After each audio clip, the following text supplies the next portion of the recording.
గుడివాడలో కొడాలని ఓటమి కారణం ఏంటంటారు? గుడివాడలో కొడాలని అని ఓటమి కారణం ఏంటంటే అతను మాట్లాడినటువంటి మాటలే మెయిన్. రెండోది అతను చేసినటువంటి పనులు, అంతే తప్ప ఇంకేం ఉండదు. అతనికి కామన్ సెన్స్ ఉంటే కనుక ఎవరిని కూడా విమర్శించకూడదు రాజకీయంగా. నువ్వు రాజకీయంగా అంతే విమర్శించుకో, ఆడవాళ్ళ గురించి బూతులు మాట్లాడతాం కానీ ఇలాంటివి చేయకూడదు, మెయిన్ ఇంపార్టెంట్. రెండోది భూ కబ్జాలు, స్కానింగ్స్ చాలా ఉన్నాయి అతని దగ్గర, అర్థమైందా? దాన్ని బట్టి అతను ఓడిపోవడానికి కారణమైంది మొదటి. రెండోది ఏంటంటే ఆకలేస్తే అన్నం పెట్టిన అమ్మని మర్చిపోకూడదు, అలాంటివి మర్చిపోయాడు. అది మెయిన్, అర్థమైందా? మెయిన్ ఇంపార్టెంట్ అది ఇదే. బూతులు మాట్లాడటమే అతను చేసినటువంటి పెద్ద తప్పు, స్కామ్ చేయడం పెద్ద తప్పు. గోవా ఇప్పుడు మన సంస్కృతి, ఆంధ్రప్రదేశ్ సంస్కృతి ఏంటిది? కట్టు బొట్టు ఉండాలి. గోవాని తీసుకొచ్చి పెట్టుకోవాల్సినంత అవసరం ఏమొచ్చింది? ఎన్ని కబ్జాలు చేశాడు అవన్నీ ఒకసారి రివ్యూ చేసుకోండి మీరు. అది రివ్యూ చేసుకుంటే అతను ఏంటో, అతని పరిస్థితి ఏంటో, ఎందుకు అలా తయారయ్యాడో అని ఆలోచించుకోండి. ఇన్నిసార్లు గెలిచాడు కదా, మరి ఎందుకు ఇప్పుడు ఓడిపోయాడు? ఇప్పుడు తెలుగుదేశం పార్టీలో ఉన్నప్పుడు గెలిచాడు, మళ్ళీ ఎందుకు ఓడిపోయాడు? ఒక్కసారి రివ్యూ చేసుకుంటే ప్రజలు వ్యతిరేకత అనేది ఒకటి వచ్చింది, ఆ వ్యతిరేకత వల్ల అతను ఓడిపోయడం. దాంట్లో సార్ మరి గుడివాడలో వైసీపీ పుంజుకునే అవకాశం ఏంటంటారా? చెప్పలేను. ఇప్పుడు నెక్స్ట్ ఇచ్చిన ప్రభుత్వం కనుక కరెక్ట్గా వాళ్ళు అనుకున్న పథకాలు అమలు చేస్తే కనుక నెక్స్ట్ టైం కూడా అదే వస్తుంది. జస్ట్ మై అది మనం చెప్పలేము. ప్రజల్ని పిచ్చోళ్ళకి చేయొద్దు. అప్పుడు కూడా ప్రజలు ఎప్పుడు కూడా తెలియగలవాళ్ళు, వాళ్ళు ఎప్పుడు ఎలా చేయాలో వాళ్ళకి తెలుసు. వాళ్ళకంటే తెలియగలవాళ్ళు ప్రజలు. దాని దృష్టిలో పెట్టుకుని పేద ప్రజలకు కొన్ని వందలు ఇల్లు ఇచ్చామని చెప్పుకుంటున్నారు కదా వైసీపీ, మరి ఎందుకని ఓడిపోయారు గుడివాడలో? ఒక పని చేయొచ్చు కదా, వైట్ లిస్ట్ ఒకటి పెట్టాను. ఎంతమందికి ఇచ్చాడో, ఎంతమందికి ఇవ్వలేదో అని వైట్ లిస్ట్ పెట్టమనండి. సన్న బియ్యం ఇస్తానన్నాడు. ఏ బియ్యం ఇచ్చాడు మీకు తెలుసు, నాకు తెలుసు, నీకు తెలుసు. మీకు తెలుసు కదా, మీరు తింటున్నారు కదా, అన్న భోజనం చేస్తున్నారా? మరి ఇది అన్న క్యాంటీన్ ఎందుకు వదిలిపెట్టేశారు? అన్న క్యాంటీన్ ఎందుకు తీసేశారు? ఇవాళ ఆటో వాడు తింటాడు భోజనం 5 రూపాయలకి. అది విషయం. ఈవీఎంల ద్వారా కాదు, బ్యాలెట్ పేపర్ల ద్వారా జరగాలి ఎలక్షన్ అని చెప్పి అందరూ కూడా, రాహుల్ గాంధీ కానీ, జగన్మోహన్ రెడ్డి కానీ, అలాగే పక్క రాష్ట్రంలో సీఎంలు కూడా చెప్పడం జరుగుతుంది. 2019లో ఏం జరిగింది? 2019లో ఏం జరిగింది? 2019లో బ్యాలెట్ పేపర్ తీసుకురమ్మన్నాడు. నువ్వు ఈమెయిల్ లెక్క వేయొద్దు, దాంట్లో ఉన్నటువంటి పేపర్లను తీసుకురమ్మన్నాడు. తీసుకొచ్చారా? ఎవరైనా తీసుకొచ్చారా? ఎవరైనా ఒకళ్ళు తీసుకొచ్చారా? అప్పుడైతే అది కరెక్ట్, ఇప్పుడైతే తప్ప. అప్పుడు కరెక్ట్, ఇప్పుడు తప్పు. ఇప్పుడు ఏదైనా తందా కొత్తగా తెలియదు ఏదైనా సరే. ఇప్పుడు ఆ రోజున చంద్రబాబు నాయుడు ఒక మాట అన్నాడు, బ్యాలెట్ పేపర్లను తీయండి బయటికి అన్నాడు. ఈవీఎంలో మనం ఈవీఎం బటన్ నొక్కినప్పుడు ఎవరికి ఓటు పడిందో వాళ్ళు తెలిసిపోద్ది కదా, అవి కూడా తీయాలిగా బయటికి. అవి తీయకుండా ఓన్లీ దాన్నే పట్టుకొని ఏలాడేసి నాకు 151 వచ్చేసింది అని చెప్తా అన్నాడు. ఇవాళ 161 వచ్చేటప్పటికి వాళ్ళు ఈవీఎంల మీద ఇచ్చేయటం ఎందుకు అంటే, అప్పుడు పనిచేసిన ఈవీఎంలో ఇప్పుడు పని చేయలేదా? ఏదైనా ఒకటే బాసు.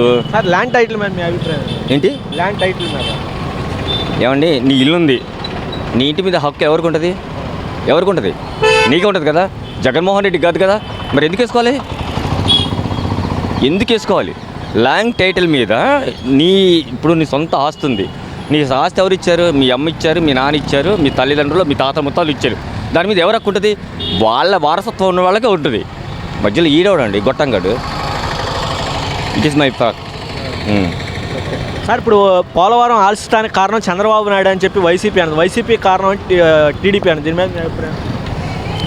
పోలవరం ఇప్పటికి వెళ్దాం, నేనైతే కామన్ మ్యాన్, అందరం వెళ్దాం, చూద్దాం.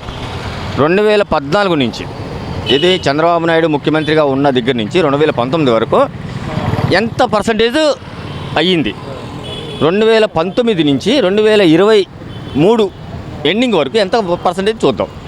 చూసిన తర్వాత చెత్తనా కొడుకున్నాడు అనిల్ కుమార్ యాదవ్, వాడు చెప్తాడో లేకపోతే మన అంబటి రాంబాబు చెప్తే చెప్పుకోండి.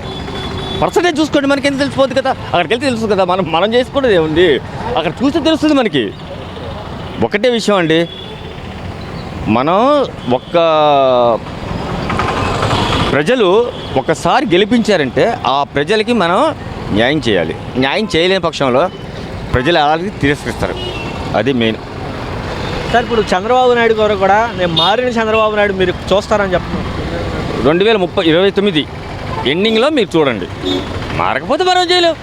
ఇప్పుడు ఆయన మారలేదనుకోండి, నెక్స్ట్ అదే జరుగుద్ది. సేమ్ అదే దొరుకుద్ది. ఇప్పుడు ఆయనకి 11 సంవత్సరాలు మారితే మంచిదే. మారకపోయిందనుకో సేమ్. ప్రజల్ని మాత్రం మనం తక్కువ చేయకూడదు. ప్రజల్ని తక్కువ చేయకూడదు. ఇప్పుడు ఇంకోటి, నీకు మెగా డిఎస్సి ఉంది. 16,350 మెగా డిఎస్సి ఇచ్చేసాడు ఆల్రెడీ.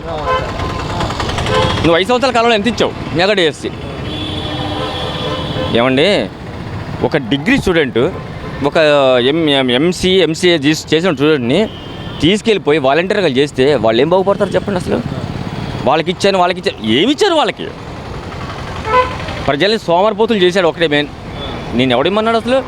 ఇప్పుడు 7 లక్షలు 13,50,000 ఎంత అప్పులు చూపిస్తున్నారు. అప్పుడు మనం ఏం చేద్దాం?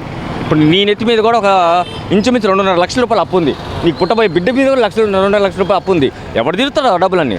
చంద్రబాబు నాయుడు గారు కూడా అంతకంటే ఎక్కువ పథకాలు ఇస్తున్నాడు. ఏమండి, ముందు అభివృద్ధి చేయాలి. దాని మీద వచ్చిన డబ్బులతో అప్పు తీర్చుకోవచ్చు, నష్టమేమీ లేదు. 5 సంవత్సరాలు కాదు, నెక్స్ట్ ఇంకో 5 సంవత్సరాలు ఆయనకి పదవి ఇవ్వండి. నీది జీరో ఉంటుంది అక్కడ, అప్పు ఉండదు, మిగిలి ఉంటుంది. నీకు ఇంకో విషయం చెప్తే ఏంటండి, కోట్ల విజయభాస్కర్ రెడ్డి దిగిపోయేటప్పటికి మన ఆంధ్రప్రదేశ్లో 1600 కోట్ల రూపాయలు అప్పు ఉంది. అదే ఎన్టీ రామారావు దిగిపోయేటప్పటికి 1600 కోట్ల రూపాయలు మిగిలి బడ్జెట్లో ఉంది. అదే తేడా ఎన్టీ రామారావుకి కోట్ల విజయభాస్కర్ రెడ్డి ఉన్న తేడా. వాటమే కారణం ఏమనుకుంటున్నారు? ఏముంది, మామూలుగా ఏమని చెప్తాం మనం? అదే టైం, అది మనం ఏం చెప్పలేము. అంటే నేనే గెలుస్తానని చెప్పి 4 సార్లు వరుసనే గెలిచాడు, 5వ సార్లు ఓడిపోయాడు. 50,000 మెజార్టీ వెనుగల రామరెడ్డి. అవునండి, 50,000 మెజార్టీ వచ్చింది. ఆయన బాగా పాపులర్ అయ్యాడు, అందుకని ఆయన గెలిచాడు. ఓకే, మరి నేను పేదలకు సేవ చేశాను, అలాగే ఇల్లు ఇచ్చాను, వాటర్ సప్లై చేశానని చెప్తున్నారు కదా పడాలని, అయినా ఎందుకని ఓడిపోయారంటారు? అది మనం ఏం చెప్పగలం? చెప్పు, మనం చెప్పలేం దానికి. అది అందరికీ ప్రజలకే తెలియాలి, ఇచ్చిన వాళ్ళకి తెలియాలి, తీసుకున్న వాళ్ళకి తెలియాలి. సార్, ఇప్పుడు ఈ జగన్మోహన్ రెడ్డి గారు కూడా కొత్తగా ట్వీట్ చేశారు, ఈవీఎంఎల్లో గోల్మాల్ జరుగుతుందంట. మీ అభిప్రాయం? ఏం మరి, ఆయన ఇప్పుడు తెలుగుదేశం అప్పుడు 23 సీట్లు వచ్చినాయి, అప్పుడు గోల్మాల్ చేసి ఈయన వచ్చాడా?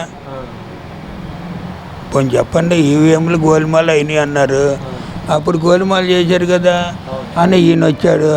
ఇదా అంటే ఎవరికి పేపర్లు పెట్టడే బాగుంటుంది అంటున్నారు. అవన్నీ కాదనే తీసేశారు కదా మోడీ గారు వచ్చినాక. అంతేనా?